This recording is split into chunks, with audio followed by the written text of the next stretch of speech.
My father was from Smyrna, so I grew up in a home where Smyrna was somehow coexisting with our everyday life in Athens, because those people that he came from Smyrna when he was 9 years old, so he was remembering very well how his life was, and somehow he brought with him a lifestyle and a way of looking at things. So all this was passed down to his family and to his child, and I remember all those narrations about the good years, and still I was growing up in Athens, but our friends were the few Muslims that were living in Athens, Jewish people that were coming from various countries, so it was a very open way of growing up and quite different from the atmosphere in my school in Athens. So there were all those narrations about how they were living, and I had the narrations, but I didn't have the images. The images were destroyed in the fire. So I was very curious to really see how people were living on that quay, how was everyday life. And lots of times as a child I was closing my eyes and dreaming how it would be if I would be for a moment on the quay.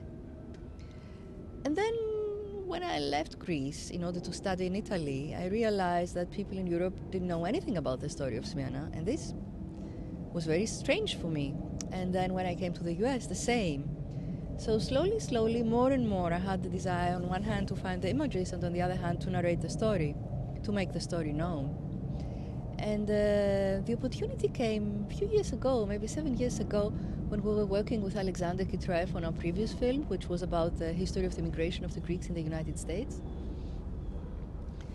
And when we were working again in an archive, we found some photographs that had to do with Smyrna, and they were very lively. It was like stolen moments of everyday life. And this was the first moment I thought, oh my God, if we could find this kind of images, that would be great. I mean, we could really narrate the story of the city in a completely different way. We didn't want to narrate the story in a way, we've seen it lots of times in Greece and in Turkey as well, the usual nationalistic narration. So this was really tough because you had to get some distance and step out from your shoes sometimes and try to see the story as much as objective as you could. And I think we were able to do that because we worked a long time on the film. So, you know, if you do have time, then you can correct things and you can really balance your story.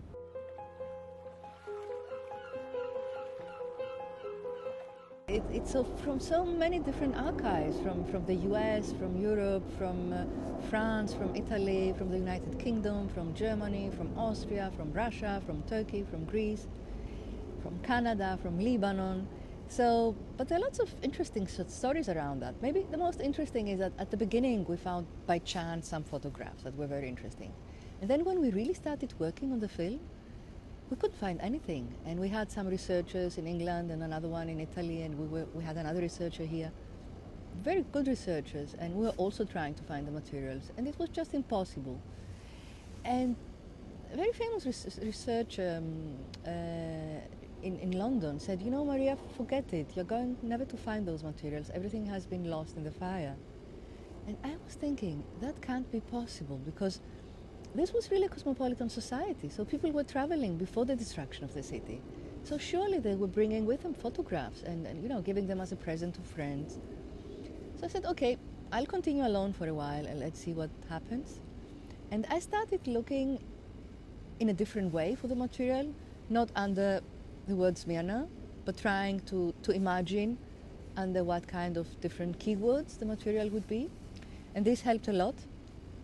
But then I realized that I really had to try to find access to unprocessed materials.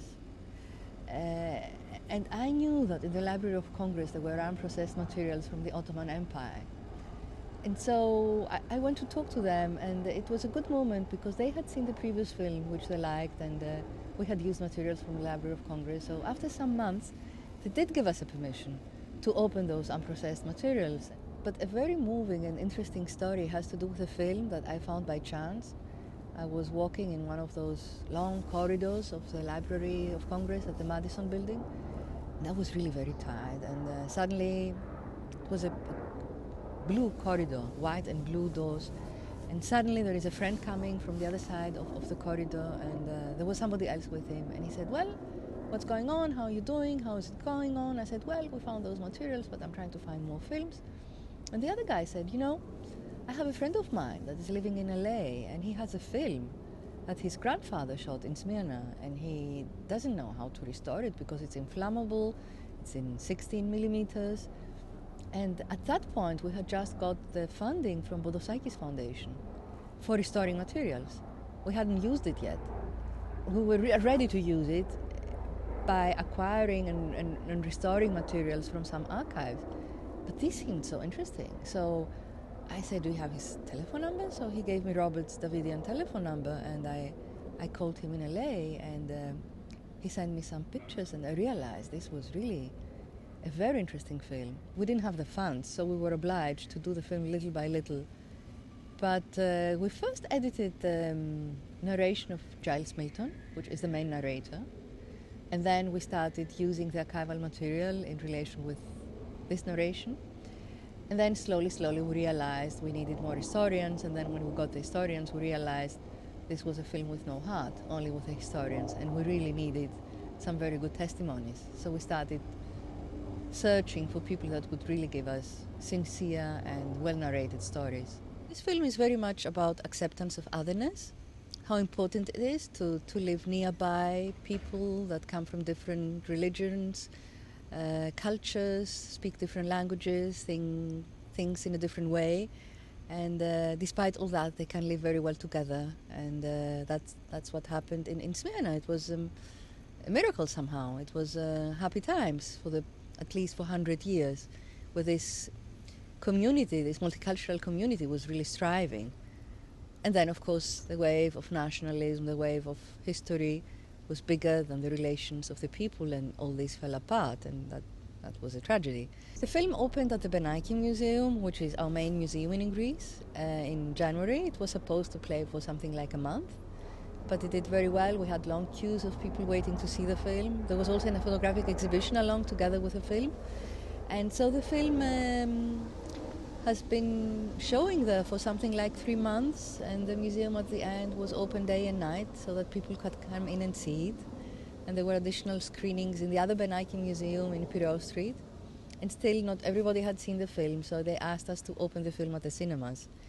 And we did so the 11th of September, and it's still playing in the same cinemas in Athens. So it's unbelievable for a documentary, and at least for the Greek reality. I think in a period of crisis, probably you're more keen to look again with a different point of view your history. And that's a film about identity, because a very big part of the Greeks come from Asia Minor and come from Smyrna. So it's easy to identify, and the film brings a new point of view about what really happened in Smyrna. The next film is the expulsion and the change of population, what happened after the Smyrna disaster. So it's again about identity.